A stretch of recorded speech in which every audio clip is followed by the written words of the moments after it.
Hello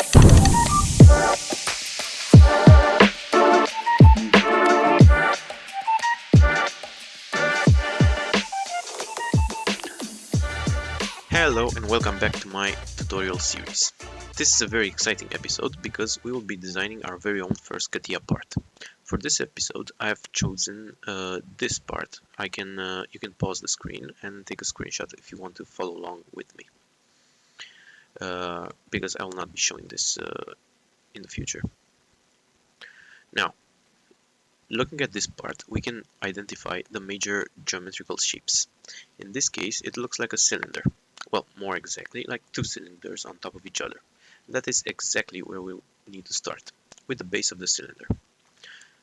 When modeling a part, you need to have some sort of algorithm. As a general guideline, it is good to start with the main shapes and add the radii, fillets, and chamfers at the end. That is whenever possible, because sometimes you are forced to do it the other way around. So I'm guessing it's pretty easy to imagine how to draw stuff in 2D, like in paint or on a canvas. But what about 3D? How do we start that? Well, usually we start with a 2D element, and then we pull that element in a different direction, and we end up with a 3D shape. So in our case, the cylinder, we can start by drawing a circle. Now, how do we do that? Well, believe it or not, there are multiple ways to do that in CATIA. But for now, we'll just focus on the easiest and most common way to do it, which is through a sketch. A sketch, it's like exactly how it sounds like. It's a canvas on which you can draw 2D geometry. This is the sketch button. You create the sketch by left-clicking this button and then choosing a plane as your base. You can go ahead and choose the XY plane as the base. And you enter this mode where you can see you have the horizontal and vertical lines of the sketch, as well as the origin, which coincides with the origin of the part. In the sketch, you can add multiple 2D elements.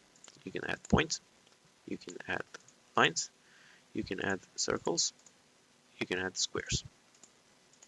By the way, very useful to note is that if you double click a button in CATIA, it will basically repeat that command once you finish with the previous one.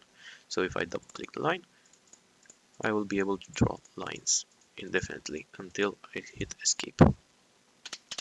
Now, you might notice some clutter on the screen, which is these really weird green symbols. These are called constraints. In sketches, in CATIA, you need to have them constrained. That is, you will block some of their movement, and the objective is to block all of their movement. So it is very good practice to have only constrained sketches, fully constrained.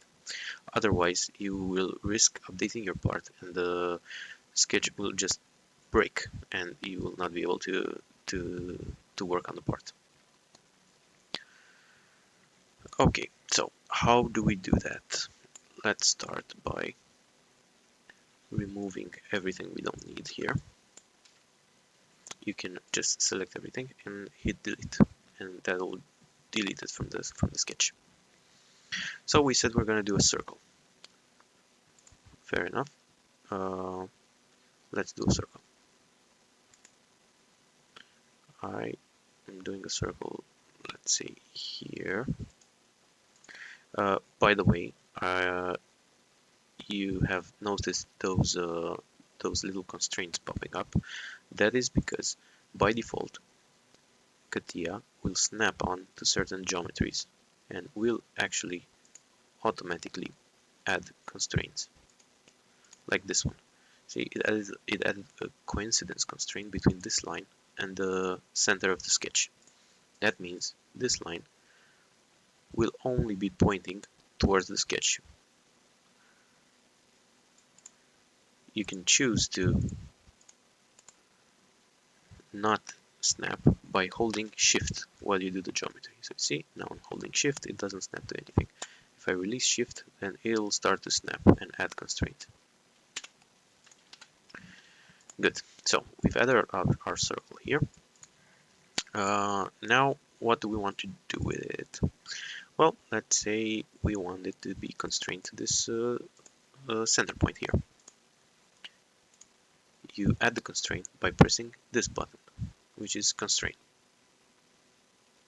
Click the button, you hit the center of the circle, and then you click the other object that you want to constrain it to. So you can see by default it will have a distance constraint, but you can right click and select coincidence. And the circle will snap to that point, and now you are unable to move it from this location. See? The other constraint we need to do here is to add a diameter to the circle. We do the same constraint. Now you can see it automatically jumps to diameter. I think we have a diameter of 125 millimeters. So you left click, double click on the dimension then, and then you change it here to 125. You can see that now the sketch is green. That means it is fully constrained. Now you can exit the sketch by pressing the exit workbench button located here on the top right. Alright, so now we have to create the cylinder, our first cylinder actually. We do this by using the pad command. So you find the command here. This is the command. You left click on the command, and now you just left click on the sketch and select the length. Pretty easy, right? Well, no, not exactly, because it's giving us an error message. The selected sketch contains points defined as standard geometrical elements. Do you want to use this sketch anyway? Yeah, sure, why not? Well, let's leave it 20 millimeters, hit OK, and oops, wrong answer. You must convert these points into construction elements. Alright, so let's see what we did wrong. We need to go inside the tree, find our sketch, double click it, and then we enter the sketch mode again. So the problem is that we have this point here which we forgot to delete. We can obviously solve the problem by deleting it right now, but what happens if I really need a point? What you're gonna ask? Are you telling me we cannot have points in our sketches? Yes, we can have, yeah, but we need to convert them to construction geometry. So you select the point, and you go in here in this button, which is toggles between construction and standard element. You hit this, and then you see now this point is now a single dot and not a cross like before. You have now entered construction mode. You will be able to construct elements, and they will be like dotted lines that you will not be able to use this in 3D. And if you exit the sketch, you'll see they'll just disappear. So now it should be pretty easy to use the pad command. So you use the pad command, you left click it, you select the profile, you select the length, which I think our part is missing that dimension, but we can assume it's 20 millimeters. Okay, so we have our very own first cylinder. For the second cylinder, through the magic of parametric design, we can left click the sketch and then left click this surface of the cylinder, of our previous cylinder, as the base. We then go ahead and click on the circle. You can see that if you put your mouse right in the center, it's very hard to see, but you actually have a snap icon next to it that says it's going to be concentric. Now if you try to move it, you can see it'll stay in the center. We put a dimension on this using the diameter constraint, like so. I think this should be 80 millimeters. You change this to 80, you click OK, and then you exit the sketch again. Now you use the pad command again, and we say this one, let's say 25. And there you go. We are very close to having something that resembles our initial drawing. Now it looks like it needs a hole in the middle. So how do we do that? We, believe it or not, create another circle. You have to create another sketch. Select this surface as the base, or you can select the top one, it doesn't really matter. And then you create another circle. Left click the circle command, snap it to the center, dimension it, let's say 35 millimeters. You exit the sketch, and the way you do the hole is through the pocket command. The pocket is basically, it does basically the opposite thing as the pad. It will create a pocket inside your part, a hole actually. So the way you can do this is you can calculate. You know, we said this one was 20 millimeters. The other one was what did we say was the previous one? 25. So 20 plus 25 that adds to 45 millimeters. And that looks right, right? Well, yes, but now if we were to go back and for whatever reason decide to change this height to, let's say, 30 millimeters, when you update your part, it'll turn red like this, and you need to click this button to update it, or hit Ctrl U. Well, what do you know? The part is now taller, and then the pocket inside it is shorter, so it doesn't match the the full length of the part. So what can we do to fix this? You can go inside the pocket and add 5 millimeters to this, but that is not really the right way to do it. You could select here from the type, instead of dimension, you can select up to last.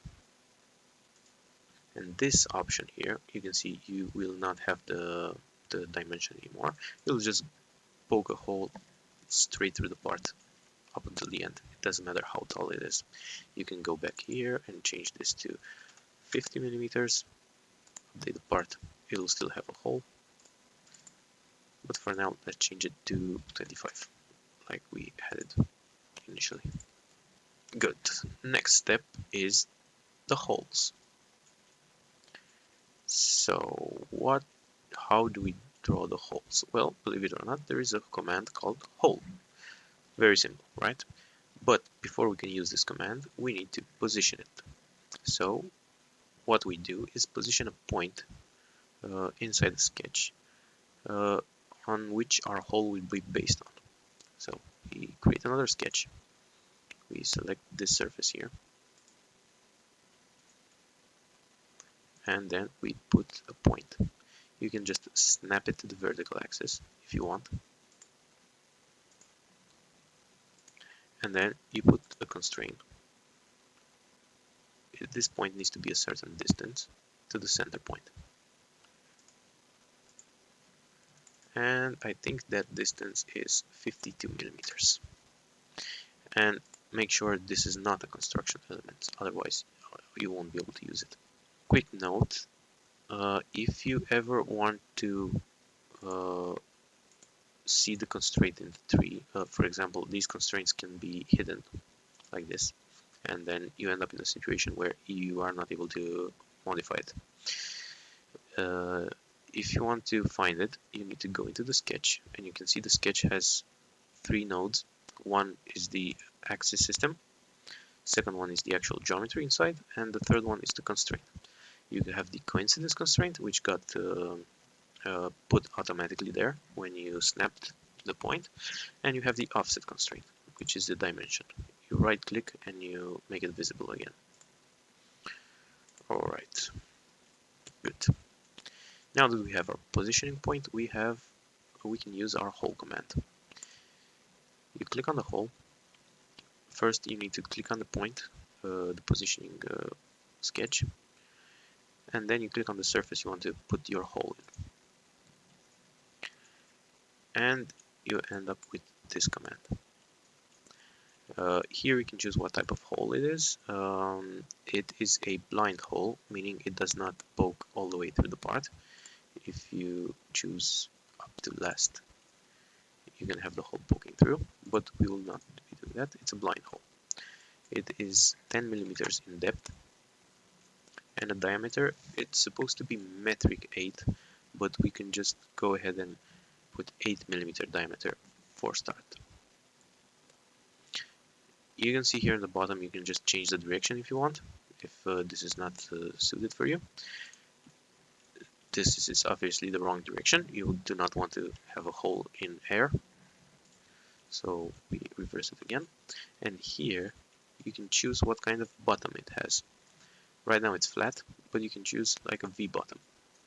And here you have the angle. So 120 degrees is the correct angle. Now here you can have the type of hole, which not very intuitive, I know, but this basically refers to this side here.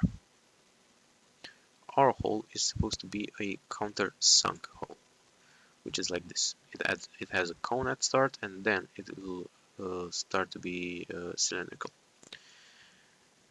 You can choose here the depth of the cone. 5 millimeters is way too much. I think it's supposed to be something like 1. And then you get this shape of the hole. And all that's left to do is add the thread inside. Here in the third tab, you have the thread definition. You just check the threaded box. You select the type of thread. I think we should pick metric thick pitch and select M8.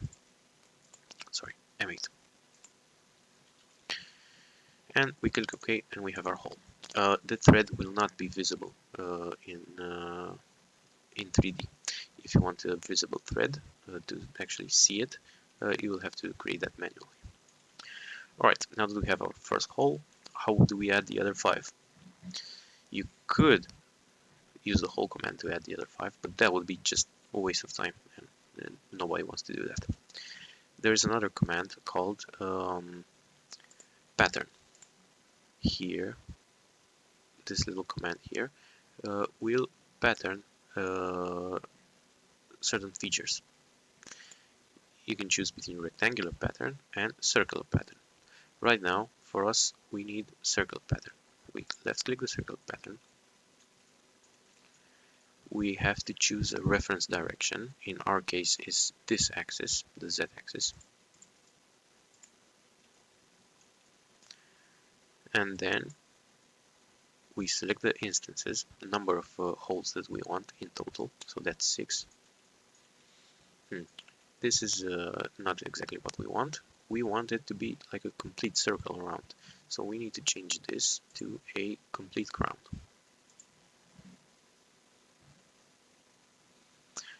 Alright, we hit preview and we see that it's not really what we want. It's instead of adding 5 more holes, it removes this one. Well, why is that? Because we have not selected the object pattern. By default, it patterns the current solid, meaning that it patterns the state at which this body was just before this operation. So we need to click on this and replace it with the hole in the tree. Left click on the hole, and then we preview again, and then we see we have our holes. Alright, we're done with this set of holes. All we need is 3 more holes on this circular surface here. To add these holes, again, we need to have a positioning sketch for them. We will need to add a point somewhere here, just above the surface. So how do we do that? We will select this plane, create a sketch on it, and put a point here. We then constrain the point to be, let's say, 30 millimeters. and this is not really important, it just needs to be outside of the surface. So let's say 45. We exit the sketch and we do the same thing again. We use the hole, we select the point, select the surface. And this is almost exactly what we want. Except this hole, we do not want it to be threaded. We uncheck threaded. The type here, it should be simple. It should be 10 millimeters, but the diameter should be 5. We change this to 5. We click OK, and we have our first hole. Now what we need to do is pattern it around this. We select circular pattern. In this case, we need 3 holes. It's supposed to be a complete crown. This time we have probably had the hole selected in the tree, and it automatically picked the hole as the object pattern, which is good. And the reference direction is the z-axis. And there you go. Now all that's left to do is to add the radii and chamfers. So to do that, this is very simple stuff. You just have a command that says edge fillet. This will basically create a fillet between 2 surfaces, and it's based on the edge. You select the edge, which is this one. 5 millimeters seems about right. Click OK, and there you go. You have your fillet. Same thing goes for the chamfers. You have a command named chamfer. Left click the command. You then click. You can just click all the edges you want to do.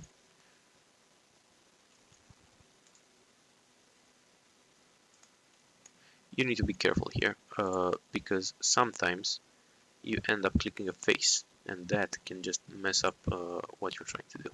So if you want to make sure you have the right selection, you go to this bag here, this button that looks like a bag. You look at what you have selected. So you can see this is an edge, this is a face, this is an edge, this is an edge. We don't want this face here. We just remove it. Close this. And we just go ahead and click on the right one, which is the edge. We hit preview, see how it looks like, and it looks perfect.